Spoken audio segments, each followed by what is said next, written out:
की बिरमा। तो ईश्वर की माया क्या धूप कहीं छाया ना। एक समय की बात है, मैं जिस रोज अपने माता के गोद में थे, तो माता कितने कठिन से अपने गोद में रखी है यह सारी समाज के लोग जानते हैं। क्योंकि मैं जिस रोज अपने माता की गर्भ से पैदा लिया, तो 6 दिन तक माता अपने साथ एक शेर घर में रखी। और छठी की रात पड़ते के समय माता पिता दोनों में विचार किया। पिता एक ज्योतिष पंडित को मंगवाया, माता 10 सखी की बुलवाया और अपने बच्चों के नाम यह शेर घर में रखा। यह कौन सी नाम?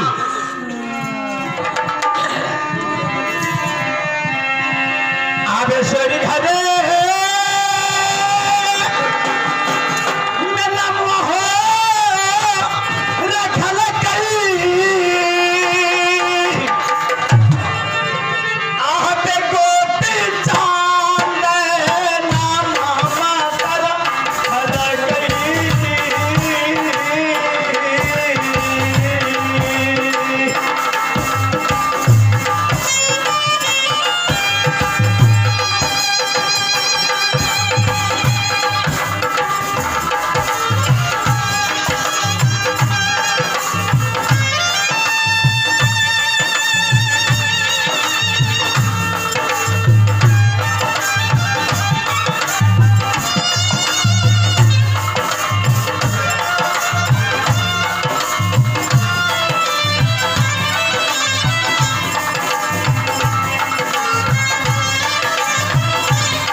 बचाने के लिए गुरु के बंधन में पड़ करके अलख नाम की माला जब से मैं गले में धारण किया, तो उसी रोज से ना यह सारा संसार में एक जोगी गोपी चंद।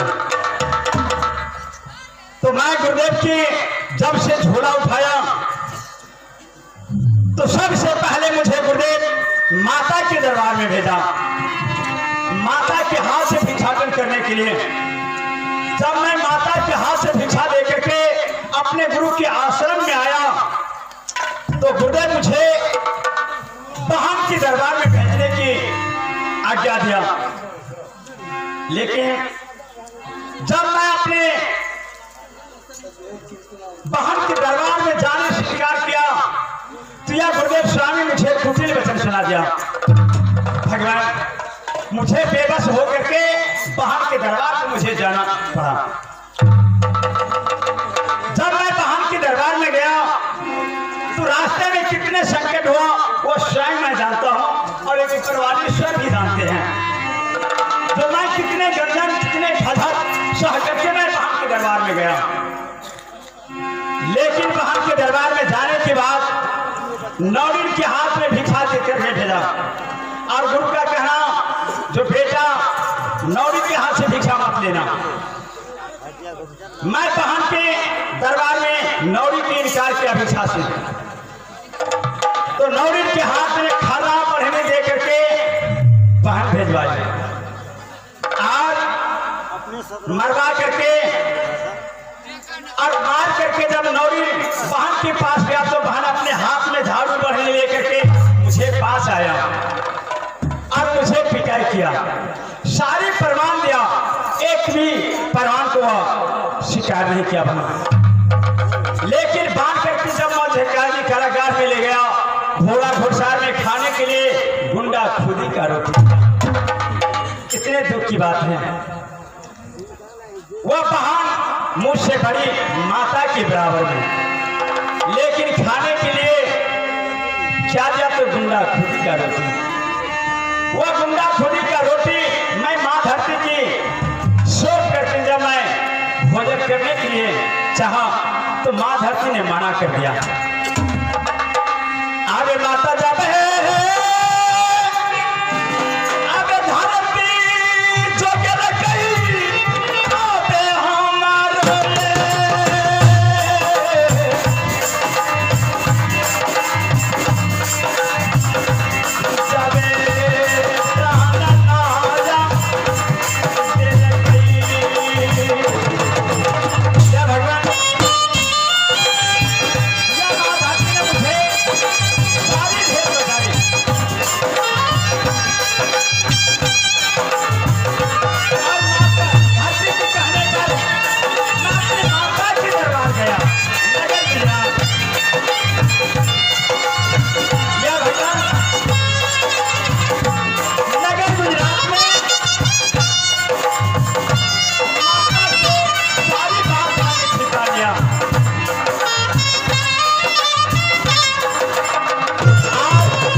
सारा संसार में माँ और बेटी की घनिष्ठ प्यार होते हैं।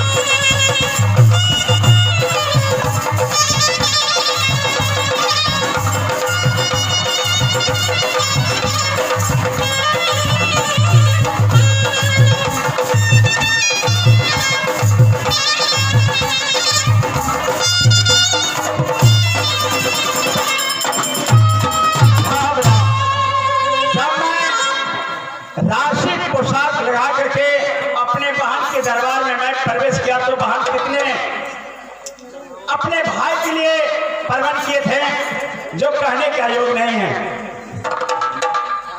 भोजन करने के लिए 3600 प्रकार 3200 व्यंजन आंगन में चौका लगा करके अपने भाई से न्योता लेने के लिए, लेकिन अपनी माँ धरती की आज्ञा की पालन करने के लिए मैं सारी बातों की मैं ठुकरा दिया।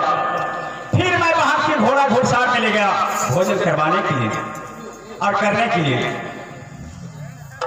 जब मैं घोड़े के घर में अपने सारी पोशाक छोड़ करके फिर मैं इस भेष में आया, उसी समय मुझे पहचान किया जो मैं आज अपने भाई के साथ क्या व्यवहार किए। उस समय मैं बहन की मोह के तोड़ करके और अपने गुरु की वचन मान करके वह गुंडा खुदी का संदेश लेते मैं आज अपने गुरु के आश्रम में मैं जा रहा हूं। कहा तो अमृतपुर या गुरुदेव स्वामी की यह संदेश दे करके और पुनः मैं अपनी माँ और पिता की मैं सेवा में जाऊंगा, क्योंकि अपने माँ पिता की सेवा करने के लिए मैं जन्म लिया हूँ, कोई तीर्थ यात्रा करने के लिए नहीं। सारा संसार में जिसका घर में माता पिता बरामद है, माता बहन के लिए सास ससुर या पति सलामत है, तो अपने माँ पिता की सेवा करे, सास ससुर की सेवा करे, तो चारों तीर्थ का फल से घर ही है। जय हो भगवान। आज मैं अपने माँ पिता की सेवा करने के लिए मैं जन्म लिया हूँ चौथापन की अवस्था में, तो अवश्य मैं सेवा करूंगा। इस समय मैं आए गुरुदेव की आज्ञा पूरा करके और मैं चलूंगा अपनी माँ की सेवा में।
जो बेटा जाओ आप तुम अपनी माँ पिता की सेवा करो।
ना जाने ये किसका माया है, या गुरुदेव की आश्रम में जाने के लिए मुझे रोक रहा है।